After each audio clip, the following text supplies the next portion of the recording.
চীনের বাণিজ্যিক অঞ্চল সাংহাইতে আছড়ে পড়েছে শক্তিশালী টাইফুন বেবিনকা। স্থানীয় সময় সোমবার এ ঝড়টি আঘাত হানে। বেবিনকাকে বলা হচ্ছে ১৯৪৯ সালের পর সবচেয়ে শক্তিশালী ঝড়।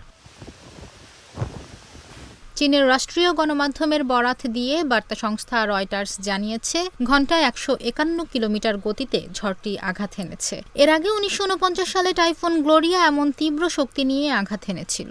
গত সপ্তাহে চীনের হাইনান প্রদেশে শক্তিশালীর দিক থেকে ক্যাটাগরি 4 এর সুপার টাইফুন ইয়াগি আঘাত হানার পর এবার সাংহাইতে টাইফুন আঘাত হানল। বিশ্লেষকেরা বলছেন, সাংহাইতে সরাসরি শক্তিশালী টাইফুনের আঘাত হানা খুবই দুর্লভ বিষয়। সাধারণত এটি ঘটে থাকে চীনের দক্ষিণাঞ্চলে। রয়টার্স জানিয়েছে, সাংহাই শহরে অন্তত ২,৫০,০০,০০০ মানুষ বাস করে। বেবিনকার আঘাতে তারা বেশ দুর্ভোগে পড়েছেন। রোববার রাত থেকেই সাংহাইয়ের দুটি বিমানবন্দরের ফ্লাইট চলাচল বাতিল করা হয়েছে। বন্ধ রাখা হয়েছে শহরের বেশ কিছু রেলওয়ে সেবাও। এছাড়া টাইফুন বেবিনকার কারণে রিসোর্ট, পার্ক সহ চিড়িয়াখানাগুলো বন্ধ করা হয়েছে এবং বন্ধ রয়েছে ফেরি চলাচলও।